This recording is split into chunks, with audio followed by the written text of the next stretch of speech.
Hello my friends, we're back for another video. I apologize for it taking so long. It's been a little over a month, I think. I've been preoccupied with a few things. So we'll get going here though. I plan on this video probably being the last one. It's kind of like going to be picking up little snippets at the end. I think what we'll talk about, probably what's left for the Israelite sojourn in Egypt.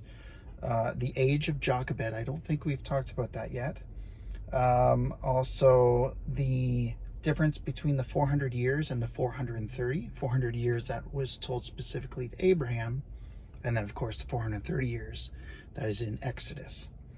The textual variant, I don't know a whole lot too much about that, but I know some specific details, and we'll talk about that. And then concerning Galatians 3:17 and Acts, what was the other verse? There is Acts, I'll figure out when we get there. two specific verses that kind of make it sound like perhaps the 430 years began with Jacob, or sorry, began with Abraham. Yeah. Okay, so we'll talk specifically right now about Jochebed. We'll start with that. Moses' mother. So it is written in two different areas where it specifies that she is a daughter of Levi, or like a sister to Amram, her husband, the father of Moses, basically his aunt. So the sister to Amram's father, which would have been Kohath. So that all lines up. Daughter of Levi, his other kid was Kohath and others, and if he also had Jochebed. So it says that twice though, so in two different ways really. So first, Exodus chapter 6 verse 20, it says Amram married his father's sister Jochebed, and other words in there, and she bore him Aaron and Moses, blah blah blah. Then also Numbers chapter 26 verse 59, the name of Amram's wife was Jochebed, the daughter of Levi, who was born to Levi in Egypt, and she bore him Amram, Aaron and Moses, and their sister Miriam. So basically what I want to emphasize here is that Jochebed is Amram's father's sister, and it is Levi's daughter. So we talked about the genealogy here before. So Levi bore Kohath, who bore Amram, who bore Moses. So just to kind of clear it up, I hope, just a lot of words here without images can get kind of confusing. So so a lot of people tend to point to that as being an issue for the long sojourn, but like for the sojourn having to begin with Jacob's move to Egypt. But in reality, when you really look at it, when you look at the numbers, it ends up being a problem for both. And I do have a solution to resolve that, and actually it kind of resolves both of them. So it doesn't necessarily lean in either way, but it's just a resolution that then it's like both of them don't have a problem. So essentially, if Jochebed was the daughter of Levi, then we have to figure out how old Levi was and when he died. So Levi, I believe, he was the third son, so he would be 1 year older than Judah. So let's say 45 at the time of the Exodus. And he lived to be, I think it was 137. Let me double check that. Yes, 137 years old. So I'm not going to reference the verses here because we kind of already went over them, and right now is just giving a rough ball mark, whatever the term is, for we're not doing two exact specifications right now. It's just getting a general idea. So he died at 137. He was 45 at the time of the Exodus. So 137 minus 45, that would be 92. So 92 years into the Egyptian sojourn. If we go with Abraham being, if we go with the 430 years beginning with Abraham, that leaves 215 years in Egypt. So we would take 92 away from 215. Hopefully you're still following me here. So that's almost 100. So 115 plus 8, so 123. So at the very youngest, Jochebed would have to be 123 years old when she bore Moses. And Aaron earlier than that, Miriam, we don't really know how old she was. But anyway, we're looking specifically at Moses because we know how old he was. We have a rough area there. So 123 years old. Now, when you look at other areas of the scriptures, that's not too outlandish, but it still does represent a problem because, like say with Sarah, Abraham's wife, she bore Isaac at age 90. Actually, I think it was 91 specifically, but whatever. So, and she was already past childbearing. Now, when you think of like earlier, like it doesn't really touch on many wives, like how old they were. But like Eve, I'm sure she would have been able to bear children into her hundreds. But even with the ages, the age of childbirth also lowered as well. So, so 123, certainly that could be possible with God, anything really. And it could have been a miraculous birth. Absolutely. And actually that is what a lot of people contribute it to. So, even the Israelites, the modern Jews, that's what they go with. And because there's really no other answer, whether they're the long sojourn with the Exodus, with the 430 years beginning with Jacob, or the short sojourn with the 430 years beginning with Abraham. So then, like when we get to the 430 years beginning with Jacob, we would essentially have to add 215 to that 123. So that's like 348. So either way, she's either 130 or 123 or 348. So you can see kind of the big 138, 338. Oh my goodness, you guys can do the math anyway. So it's over 300. So no matter which way you go, it's a problem. Now, my resolution for this is that the word sister and daughter, those specific words, we as modern Western thinking, we would take that literally, like that he is literally his sister or his mother or his aunt or whatever, just how you would figure out the family dynamics. In looking into a little bit deeper into the specific Hebrew, it's actually used very much in the same way as son or brother, like very much so. Like oftentimes the tribe of Levi would refer to the tribe of, say, Benjamin or something as their brother, and it would say sometimes specifically Levi spoke to Benjamin, his brother. I'm just giving that as a reference. I don't know if there's a specific verse about that, but generally that's the kind of dynamics that they would have even after hundreds of years during the time of Israel actually being established, such like that, hundreds of years after those tribes have actually been defined. So essentially she would be considered to be related to them. Now, I think what this is meaning is, so Amram was a Kohathite, is how it would be considered. So I think what that means is, like, still a Levite. Amram was a Levite, but he was also Kohathite, a subsidiary of the Levites. Then that would suggest that Jochebed was of the Levites, but not of the Kohathites. She was probably of someone else. That's the reason why I want to I want to look at the brothers of Kohath. Let me just see if I can find it quickly here. Oh yeah, Gershon, Kohath, and Merari. And there could have very well been more siblings than that, but I think really that's all that we're given. So she could have been of the tribe of Gershon or the tribe of Merari. The Merarites or the Gershonites, that's a common, Gershites or Gershonites, that's a common tribe that we would hear about in the later years. So she could have been, and it doesn't necessarily have to be the generation of Kohath or Gershon or Merari, just born of within that family. So, and also because like women are very rarely referred to or specified in the Bible.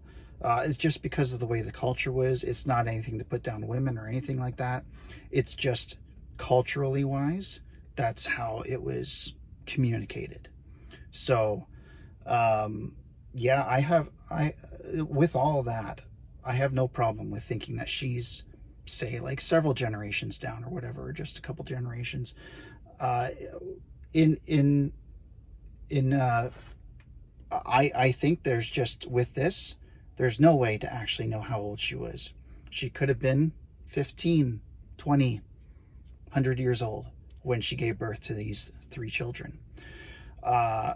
So that's the logic, and that's how I see the word, even the word sister and daughter and everything, used throughout the rest of the scriptures. Scripture interpreting scripture. It's always a good tool to use. So yeah, essentially it's a non-issue. And for people that look at it strictly literally or wooden, they're not really considering other areas of how it's used. They're looking at this specifically. And like oftentimes where you'll see a son of a son of a son, sometimes it skips generations in there. So, and there would be another place where it'd give the generations in between. So really that son means a descendant of, sort of thing, or of the blood. Yeah. So that resolves that, in my opinion, at least. So now, what was the other thing I was going to say? So we talked about age of Jochebed. Oh yeah, the 400 years and the 430. In Genesis 15, verse 13, God specifically says 400 years to Abraham. And actually, we can read it here. Genesis 15, verse, what was it again? 13. Okay. God said to Abram, "Know for certain that your descendants will be strangers in a land that is not theirs, where they will be enslaved and oppressed 400 years. So, and then, of course, Exodus chapter 12, verse 40, 41, we know that it says 430 years. So why is there a difference? I think generally, just simply, it's that, like, there's a lot of assumptions. Maybe there's like, oh, well, there's a difference of 30 years. Maybe it's like 400 years they were in Egypt, and then the enslavement and oppression started at that point. So 30 years of oppression. That doesn't quite match, because even when Abraham was born, or sorry, even when Moses was born, there was oppression at that point, 80 years before the Exodus. So, like, they had to hide him because all the males were being killed. So that doesn't quite match. Some people would say, oh, it's just rounding off. I wouldn't agree with that either, because it's specifically there. It's God speaking to Abraham. That is God's voice, essentially. That's, I would say, that has even more weight than the 430 years found in Exodus. Not that any one is correct over the other. I'm just saying I don't think it's a rounding off from God speaking this. I think, like, I haven't found a whole lot of examples, but one example that I can think of that I believe follows this same sort of model is where, like, with God saying 400 years, I think it's a minimum amount of time until you should start expecting. So they'll be in 400 years. In the next verse 14, but I will also judge the nation whom they will serve, and afterward they will come out with many possessions. So that's the promise of after 400 years. And I don't think there's any, like, it's just by the time 400 years hits, start looking for it. It could be another 30 years. So I think that's generally what that is pointing out. Also, actually, verse 16, it says, then in the fourth generation they will return here, for the iniquity of the Amorite is not yet complete. Fourth generation, also that's debate. Like Moses was of the fourth generation of the Levites. So like Levi, Kohath, Amram, and Moses. But also like Moses didn't enter Canaan, but like saying they shall return here. But technically he was in Canaan. I think it was on the east side of the Jordan, across from Jericho. But either way, I don't know, to make it clear, I don't know exactly who this fourth generation is. But even then, that's evidence that it's not Abraham, because there is many other generations that happened since Abraham. That's just one other evidence for that. So whatever this fourth generation is referring to, probably Jacob or one of his sons or one of his sons' sons, and then the fourth generation will enter. And it's not Jacob, maybe it's Caleb. I'd have to think about that. But anyway, so essentially that's the logic with that, with the 400 and the 430 years. So then the textual variant. A textual variant, some of you might not be familiar with what this is. Generally, to put it simply, we have multiple thousands upon thousands of manuscripts of the scriptures that we refer to for our translations. Textual variants are where like maybe a word was slightly different, or there is a spelling mistake, or there is a word missed, or sometimes they even repeat lines. Maybe the guy was just so tired scribing he actually accidentally wrote the same line again, or accidentally skipped a line. That's actually common. Well, it's found in the multiple manuscripts that we have. So in terms of Exodus chapter 12 verse 41, it says, actually let me go to the verse so then I can quote it more accurately. So, and some of you might not be familiar of the two main different versions. There's more than just two, but the two main ones are the Masoretic, which is almost for sure the translation, the version that your translation is based off of. And then there's the Septuagint, which is a Greek translation of the Old Testament, essentially, that existed during the time of Jesus. So Exodus chapter 12, verse 41, in the Masoretic, I'm reading in the New American Standard Bible.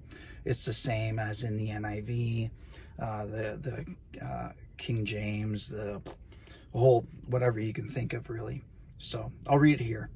And at the end of 430 years, to the very day, all the hosts it's verse 40. My apologies. Now the time that the sons of Israel lived in Egypt was 430 years. So what the Septuagint and some other versions say, that the sons of Israel lived in Egypt and Canaan, which would be referring to before they moved to Egypt. So where Jacob lived before he moved to Egypt, and basically where Abraham was. So Abraham moved to Canaan, and that's the whole 215 years till Jacob moved to Egypt. So that, a lot of people point to that textual variant. Now, to my understanding, there are not a whole lot of manuscripts that refer to that. It's most common, like by far, that it does not include Canaan. But because that there is a variant that has Canaan in it, some people point to that and be like, well, at least there is an understanding at one point. And then there would be like the question, okay, well, maybe if that was original, why did they remove it? Or if Egypt was original, where it just says Egypt, then why would they add Canaan? I think it was more likely that it started with just saying Canaan, and then they added, just said Egypt, and then they added Canaan later. Mainly because like this sort of topic of when the 430 years began has been millennia, like thousands of years, ever since like it's always been debated as far as I'm aware, even in the early church times, like around Jesus' time, afterwards, like ever since then, probably before that, it's been talked about. And like that part of me is like, how did I come to such a clear solution for like the timeline of Joshua's ancestry, basically excluding Abraham, and also with all the other resolutions for the age of Jochebed, the birth timing of Kohath being in Egypt rather than in Canaan, stuff like that. Like there's just so much. Once you pile it all together, it's like there's no other option other than saying the 430 years began with Jacob moving to Egypt. So yeah, it's just really weird. I don't get it. And either it's meaning I'm missing something, or it's something that God is just choosing to reveal, using me as a tool to tell other people about it. I'm open to anything that I've missed about it as well. So I would read all of your comments, anything that you say. It would be very treasured for me to hear those comments. So the textual variant, yeah, and so you would read in any translations, any English translations that come from the Septuagint, it would say Egypt and Canaan. So yeah, essentially just my argument is that they were still trying to figure it out for themselves. And actually not even all Septuagint manuscripts include Canaan. It's just some of them. So it seems to be a bit of a stretch to say, oh, well, these few manuscripts have it, so it must have included Canaan. That's a stretch because it's so rare. So now, textual variant, there's a lot more detail. You can go into other videos that talk about that specifically. So I'm just kind of generalizing it, but I encourage you guys to look into it further, because once you get into textual variants, it's not at all saying that the Bible is that there's issues with the Bible or anything like that. It actually, if you read like J. Warner Wallace, A Case for Christianity, or I'm forgetting some other authors, but they talk about how that actually helps the validity of the Bible. It improves the reliability of it, and it makes it even more trustworthy. So it sounds kind of like it would be opposite if there's multiple different variants. It actually helps the Bible. So anyway, you can look into that further if you want. So now I'll talk about the two verses. I'll first start with Acts chapter 7, verse 6. Okay, let's go there. Acts chapter 7, verse 6. All right, so here, let's see, the context is Stephen. He's being, I think this is the moment when he's being stoned. This is his last offense, basically. Yeah, it is. So I think he's just saying his final send-off and probably some defenses, or just the final things that he's needing to say to the Jews, I think it is. So anyway, verse 6, it says, "But God spoke to this effect, that his descendants would be aliens in a foreign land," which we know of from what we read, "and that they would be enslaved and mistreated for 400 years. Yeah, so basically with this verse, it's essentially because it repeats the 400 years. And like that's the whole controversy of whether it was actually 400 or 430. And if it's both, why is there different? Like right here, Stephen is just quoting the Old Testament here. He's quoting what we quoted before, Genesis chapter 15, verse 13. So that's not really an issue. Once we resolved the potential reasons of why God said 400 years to Abraham, and then in reality it ended up being 430 years.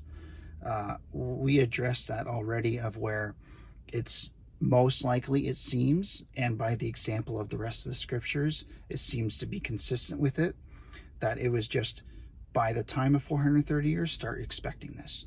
Oh, and also, like, some people would say, oh, they were enslaved. It sounds like they were enslaved and mistreated for the entirety of the 400 years.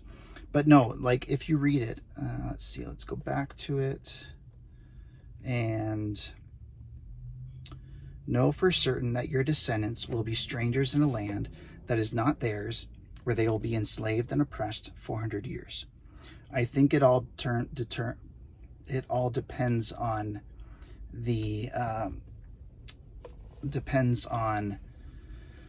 punctuation. Essentially, there's not really punctuation. We have to translate also punctuation into the English translations.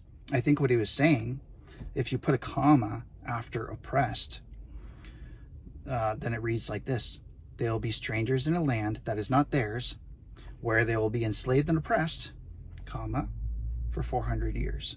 So meaning, they will be strangers in a land that is not theirs for 400 years, but in that land, there will be a point, at least, when they will be enslaved and oppressed.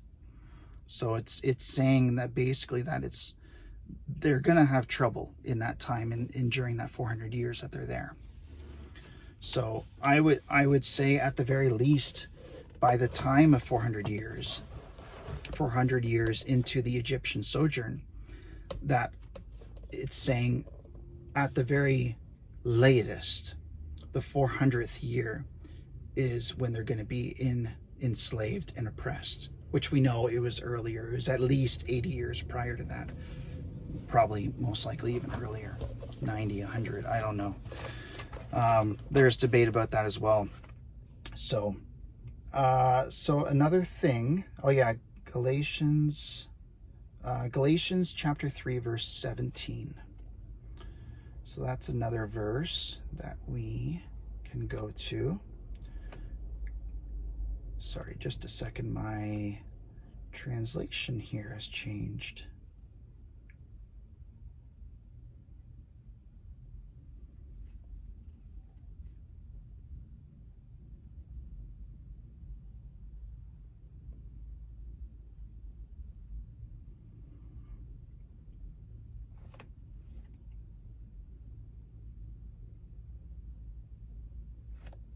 All right, Galatians chapter 3, verse 17. What I am saying is this: the law, which came 430 years later, does not invalidate a covenant previously ratified by God so as to nullify the promise. So with that last line, previously ratified by God so as to nullify the promise, that's specifying Abraham's promise. If we read verse 16 just above it, now the promises were spoken to Abraham and to his seed. He does not say and to seeds as referring to many, but rather to one, and to your seed. That is Christ. And actually, there's a lot of meat in this verse. I love this verse, but just for the purposes of this study, we'll just look at it for what we're reading here, what we're determining. So then when it says, what I'm saying, the law, which came 430 years later, makes it sound like that when the promise was given, then the 430 years began. 430 years after that, then came the law. Then came the law, which was at Mount Sinai. Now, what I would say here is it doesn't necessitate that the 430 years began with Abraham's promise. What it does is it's giving a time frame. So it talks about Abraham's promise. And then it says, which came 430 years later, which later after what? Yeah, he did just talk about Abraham's promise, but we know that 430 years is also referenced in Exodus 12, verse 40 and 41. So that's giving us a idea of what he is talking about, what law or what covenant now. It just doesn't include the time in between. So, and I don't think it invalidates it at all. I think it like you see this sort of thing, this sort of list of mentioning of things, they skip things, and sometimes it'll sound like one thing based on how they say it, would come immediately after the other one without any sort of other events in between. Not so. They do the same thing with generations. Like they'll say, like, Moses was the son of Amram, who is the son of Levi. Like Jochebed, the daughter of Levi. They skipped a few generations in there. And you see that with other generations. There's, what is it? Luke chapter 1. Let's take a quick look. Luke chapter 3, starting at verse 23. So it gives, essentially, it actually gives 14 generations for each sort of period. And you'll notice in this list, there are actually some names that are skipped. So, but ironically, also in this list, in verse 36 specifically, it includes Canaan, which is excluded from the Masoretic text, but is included in the Septuagint. So that's a whole other topic, but essentially that adds another, I think it's like 70 years or something to the genealogy. And considering that there's no debate about the New Testament of Luke including Canaan or not, but there is a debate of whether the Old Testament would include it or not, I would say based on the New Testament, we need to include it in the Old Testament. So essentially extending the timeline by 70 years. And there's a whole other topic about that too, which I won't get into here. So Galatians, 3, 16, 17. So yeah, just essentially it doesn't invalidate it. It's wording wise, it does make it sound like it, but that is a common way of speaking throughout the whole of the Bible. This is what I'm kind of talking about, is like when you read the Bible, you need to be adapting your brain to the way that they would think. So then when you run into something that's like, oh, that's kind of weird, then think of how they treated that sort of similar sort of circumstance previously and apply it to this, and then it'll make sense. And then there won't be any controversy once you understand their culture and such. So, let's see. And I think that's all that I said. Yeah. So I guess I just want to end this off with saying many people, probably some people that clicked on this video, would think that I am going to tell them when in history I think that the Exodus occurred. This video is not about that at all. This series of videos, truth be told, I don't know exactly. I lean towards, like, there's a big debate about when that is. Some people say the 1500 BC, 1550, I think it is. A lot of people point to 1446 BC. There's a lot of archaeologists that say around 1250, 1260 BC. There's a whole slew of them. James Ussher from hundreds of years ago, I forget exactly when he lived, but he had a theory, I think it was in the 1500 BC, 16th century BC. But so this wasn't about that. Everything that I gathered about the 430 years, I gathered from scripture alone. Of course, there are some assumptions that were made, like minimum year of fatherhood. I did look into that, and historically, and there's not very many records of that, but it does seem pretty evident that it's pretty similar to today. Yeah, it's fluctuated throughout the last few thousands of years, but it's kind of just been jumping back and forth between 10 to 12 to 14. So even if we determine all our numbers by age 10, it still doesn't work for Abraham. Of course, again, that would only be an absolute optimum, not practicality. So, and the gestation of pregnancy, which actually I didn't talk too much about that. It didn't really come into fact, other than I mentioned quickly about my chart, the dates. I gave dates to the births of the 12 sons. Actually, first 11 sons and Dinah. Benjamin was born later, probably 4 or 5 years later. But I gave actual dates to those 12 children that were born by Jacob in Haran under labor to Laban. It's weird. So, yeah, stuff like that. Like I determined a 40-week gestation period. But those are, I would think in my head, fairly easily acceptable. So other than that, everything else was scripture. And that's what I really thrive on. When it gets into extra biblical stuff, which I do get into with other studies, I do plan on getting into some pretty in-depth stuff, which would take a long time to get into, to work out.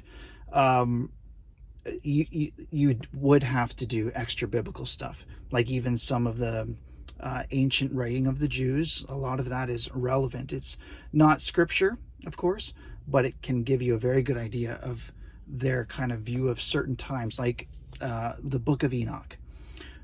It's not scripture, it's not infallible, but, and it's almost written like a fiction book, because it wasn't written by Enoch. It was written about 300 BC or so, somewhere around there, as like a well, kind of like a parable in a way, just a really long parable, something for entertainment wise, like just a novel.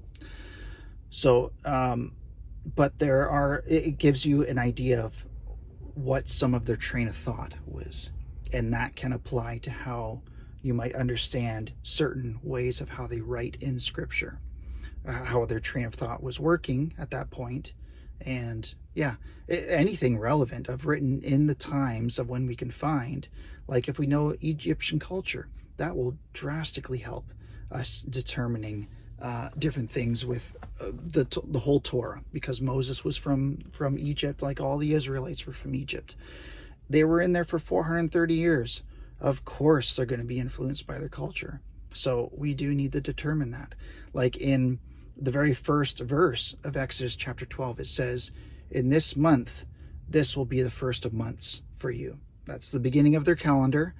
And so meaning the calendar that they were referring to wasn't considering that month as being the first of months. They would most likely be going by the Egyptian calendar. And so what month was that? I've been trying to figure that out. I think it's either the 7th or 9th or something like that.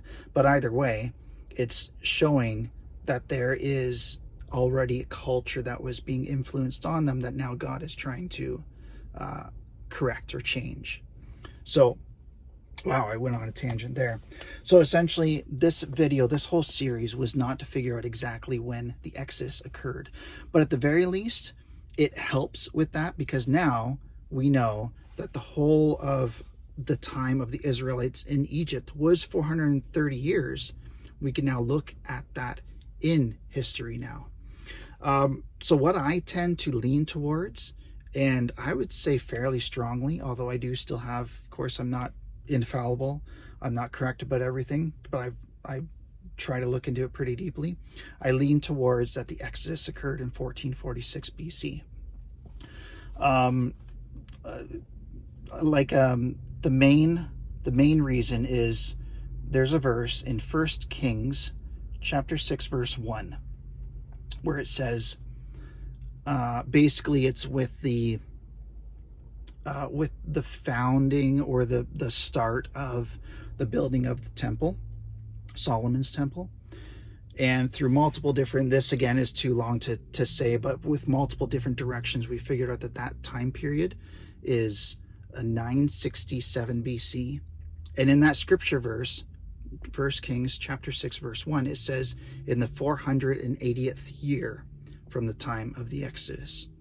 So we take 967 BC, date back 479 years, because it's the 480th year, we get 1446 BC. Archaeologists will have a problem with that because they say, oh, this was a temple dedication. Again, a whole other can of worms with that. And I have my reasons of why I lean towards it being a literal number.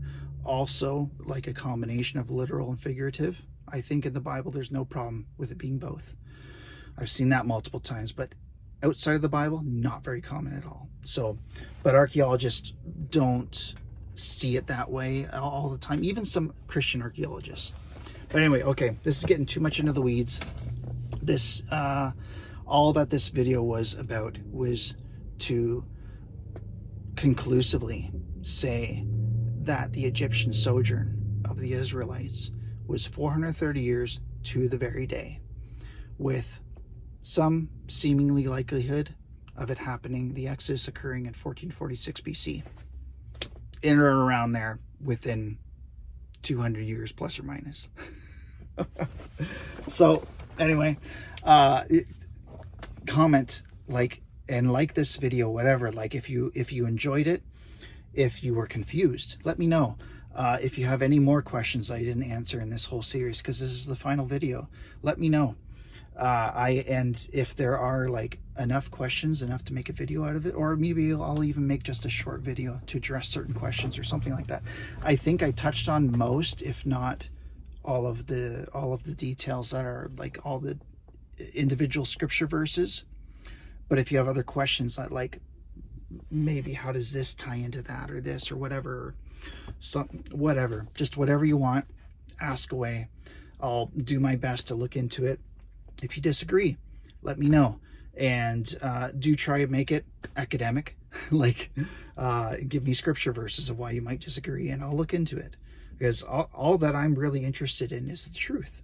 If I'm wrong, I'm wrong.